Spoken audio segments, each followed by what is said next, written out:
SBI में अगर हम ये फंक्शन नहीं लिखें तो SBI क्लास के साथ एब्स्ट्रैक्ट का कीवर्ड लगाना पड़ जाएगा, नहीं लगाएंगे तो एरर आएगा। तो हमेशा जो एब्स्ट्रैक्ट फंक्शन होगा वो चाइल्ड क्लास में यहाँ आप इंप्लीमेंट करेंगे, अगर इंप्लीमेंट नहीं करेंगे तो क्लास तो ये फंक्शन जो है गेट रेट ऑफ इंटरेस्ट इसको एब्स्ट्रैक्ट करना पड़ जाएगा, और एब्स्ट्रैक्ट के साथ आपकी क्लास भी एब्स्ट्रैक्ट हो जाएगी और फिर SBI का आप ऑब्जेक्ट क्रिएट करके उसको यूज़ नहीं कर सकते। तो यहाँ हमने चूँकि इंप्लीमेंट कर दिए हैं फंक्शन, तो हमने SBI का भी ऑब्जेक्ट क्रिएट किया, PNB का भी ऑब्जेक्ट क्रिएट किया, और उनके साथ जब हमने रेट ऑफ इंटरेस्ट को कॉल किया तो उन बैंक्स के अकॉर्डिंग उनके फंक्शन कॉल हुए। SBI का रेट ऑफ रिटर्न हमें 7% रिटर्न हुआ, और जो PNB बैंक है उसने 8% हमें रेट ऑफ रिटर्न जो है वो रेट ऑफ इंटरेस्ट हमें रिटर्न किया। तो यहाँ से थोड़ा आपको एब्स्ट्रैक्ट क्लासेस और उनका यूज़ की समझ आ गई होगी कि किस तरीके से एब्स्ट्रैक्ट क्लासेस से हम एब्स्ट्रैक्शन अचीव करते हैं, फुली एब्स्ट्रैक्शन भी अचीव कर सकते हैं, नॉन एब्स्ट्रैक्शन भी आप अचीव कर सकते हैं, और पार्शियल एब्स्ट्रैक्शन भी आप अचीव कर सकते हैं।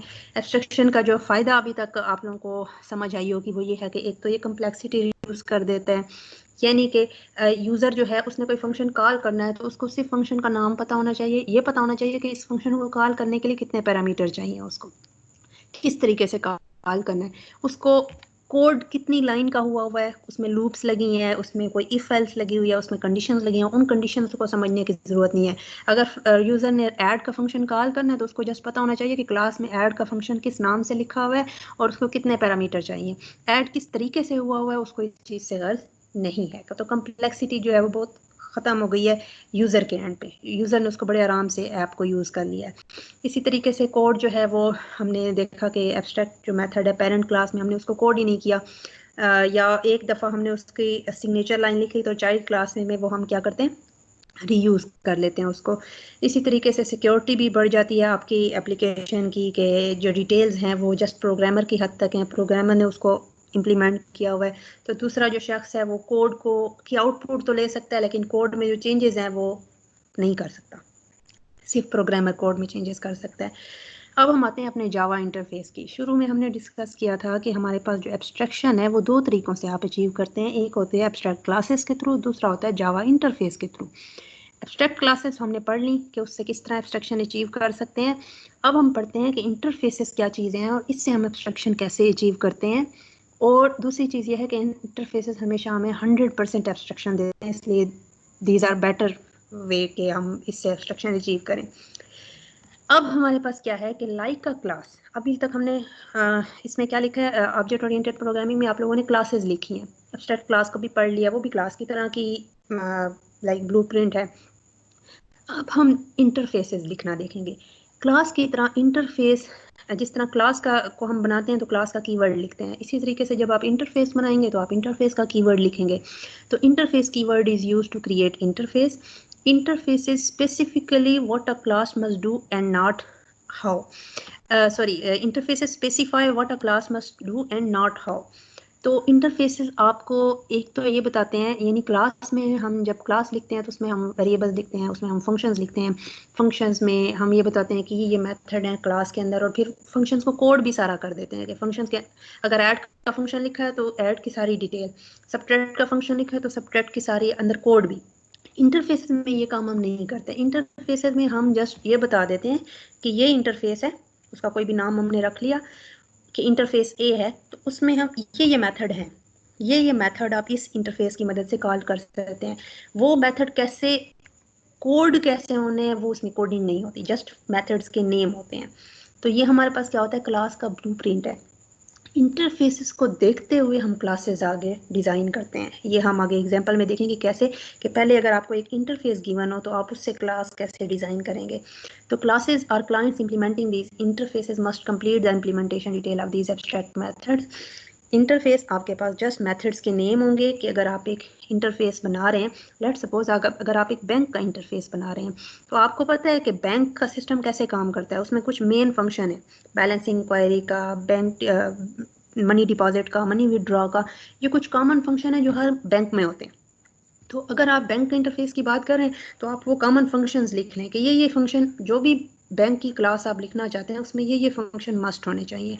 फिर जब आप बैंक की क्लास लिखेंगे तो अगर आप उस इंटरफेस को यूज़ कर रहे हैं, बैंक के इंटरफेस की मदद से कर रहे हैं, तो आप इंटरफेस के अंदर फंक्शन देख लें कि ये फंक्शन बैंक के अंदर हैं, तो आप उन फंक्शंस को क्लास के अंदर कोड कर लें, तो आप अपनी जो क्लास है वो इंटरफेस को यूज़ करते हुए कोड कर सकते हैं। फिर क्लास के अंदर आप उन फंक्शंस की इम्प्लीमेंटेशन डिटेल देते हैं और इंटरफेसेस में नहीं होती। चलें, ये जब हम एग्जांपल देखेंगे तो आपको ये चीज़ें क्लियर हो जाएंगी। थोड़ा सा प्रॉपर्टीज़ ऑफ इंटरफेस ये है कि हमने कहा कि इंटरफेस के अंदर हमने जस्ट मेथड्स के नाम लिखे होते हैं, सिग्नेचर लिखे होते हैं, मेथड्स की इम्प्लीमेंटेशन डिटेल नहीं होती। तो जिन मेथड्स की ज़ाहिर बात है इम्प्लीमेंटेशन डिटेल नहीं होती वो एब्स्ट्रैक्ट मेथड्स होते हैं। हमने पहले एब्स्ट्रैक्ट क्लासेस में ये चीज़ देखी है। तो इंटरफेस के अंदर एब्स्ट्रैक्ट क्लास में कुछ मेथड एब्स्ट्रैक्ट होंगे, कुछ नहीं होंगे। आप रेगुलर भी लिख सकते हैं। इंटरफेस के अंदर कोई रेगुलर मेथड, इसके अंदर सारे मेथड्स बाय डिफॉल्ट एब्स्ट्रैक्ट होते हैं। आप उन्हें एब्स्ट्रैक्ट का कीवर्ड लगाएं या ना लगाएं, मेथड आपका इंटरफेस में एब्स्ट्रैक्ट ही कंसीडर होगा। और आप जो है एब्स्ट्रैक्ट का कीवर्ड लगाने की ऐसा ही ज़रूरत नहीं है, लगा भी नहीं तो कोई ठीक है।